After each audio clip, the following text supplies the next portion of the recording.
The FBI has a department called the BSI, Bureau of Special Investigations.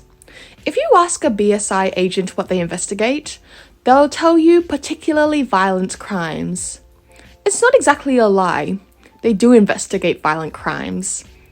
Violent crimes involving werewolves. If you're scrunching your nose up right now, don't worry, I was doing the same. Werewolves? I mean, I know there was that Jacob Black guy from Twilight, and I know that there are werewolf stories out there, but I've never been particularly interested in them. In fact, I'm still not interested. Packs and alphas? Ugh, no thanks. But what about werewolves mixed up with murder mysteries? Does that interest you? No? Alright, then what if we add a dose of romance between the two agents investigating those murders? In 2020, I randomly picked up the book The Wolf at the Door after seeing it on Goodreads.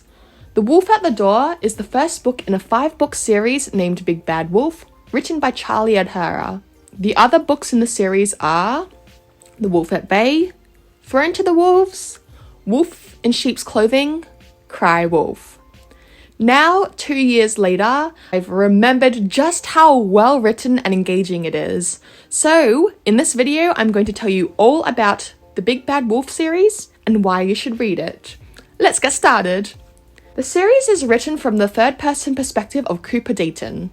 Cooper's a mid-30s man who used to work for the FBI, but after he is attacked and wakes up in a hospital with a chunk of his intestines missing, he is given the opportunity to find out the truth behind his attack and to work for the BSI. He agrees and learns that werewolves exist and are living amongst humans in secrecy, and the BSI has been established to deal with wolf-related crimes. The first novel in the series, The Wolf at the Door, begins when Cooper has already been working with the BSI for a while. One day, he's called into the office for a meeting. On the way there, he sees this super hot guy on the metro, and they have a little chit-chat.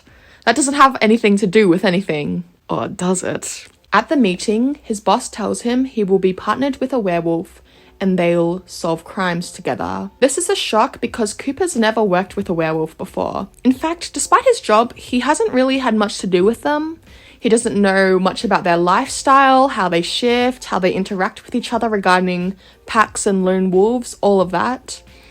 He's pretty annoyed about it, to be honest, and he gets even more irritated when he meets his new werewolf partner, the hot guy from the metro! Or rather, I should say Park. Agent Park. Then they're off, solving a complicated murder mystery involving a John Doe and a missing person in a small town in Maine. That's all I'll say about the plot for now. Next, let's talk about why I love this series so much. I'm just going to tell you the aspects in no particular order. Number 1, the premise. Even though I'm not very interested in werewolves, the premise of them is new enough to me to make the story feel intriguing, and I really wanted to learn more about them. I think the series is also good at introducing readers to the world of werewolves while never dumping you with boring information. It's all threaded within the plot and the story in a subtle way.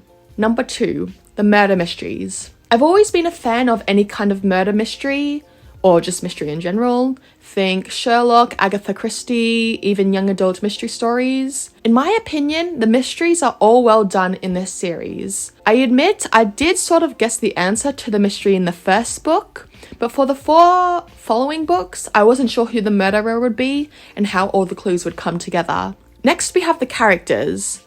First, there are the heroes. When I read the first book in the series, I wasn't obsessed with the heroes. Our protagonist Cooper and his werewolf love interest Park. The crazy thing is that as I read more, I became extremely invested in both them and their relationship. I'll talk about the romance later, but first, let's talk about the heroes. Cooper. He grew on me. In the first book, he's snarky and not exactly friendly to his new partner, but he's self-aware about it, and it makes sense given his circumstances. He is a hero I can root for, because he is capable and clever enough, as you'd expect a special agent to be. He's also sympathetic because of his struggles, both with his loneliness, but also his complicated relationship with his family. And while he is quite apprehensive about werewolves, it's understandable where he's coming from because he was attacked by one and was seriously injured. And despite his apprehension, he never comes across as bigoted. Park. Alright, I remember when I first read the books, I felt that he was not boring exactly, but that he didn't have much of a personality. And that's true to an extent. In the first book, he doesn't have a personality, but that in itself is his personality. Alright, okay, now it just sounds like he's a badly written character and I'm talking rubbish, but let me explain myself. When we first meet Park, he's polite, unflappable, and unaffected, whereas Cooper appears comparatively emotional. However, this is all purposeful. Park isn't actually boring, he just pretends to be boring for a variety of reasons. He doesn't want to draw attention to himself or to his past or his status. He wants to put others at ease. That being said, slowly Park's mask slips and we learn about his mysterious past.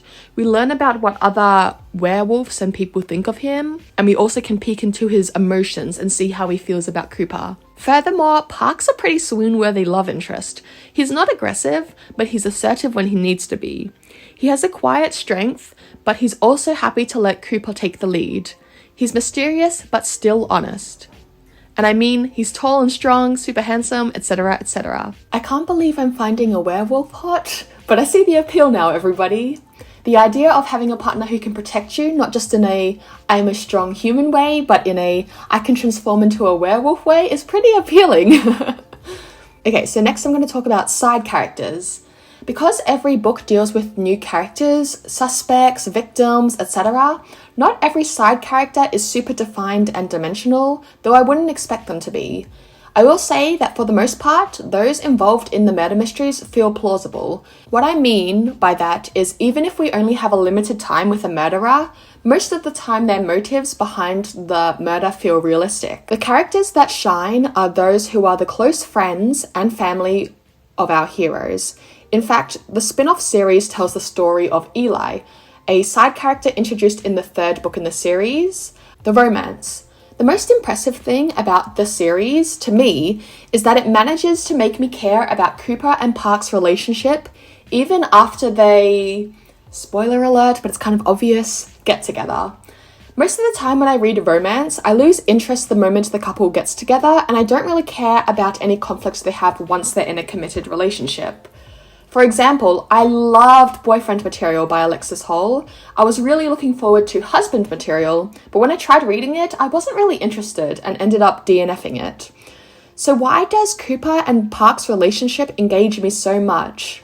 I think part of it is because the rest of the plot is filled with murders and discovering new aspects of the wolf world, and that way we don't spend too much time focusing on their relationship, which might make it tiring.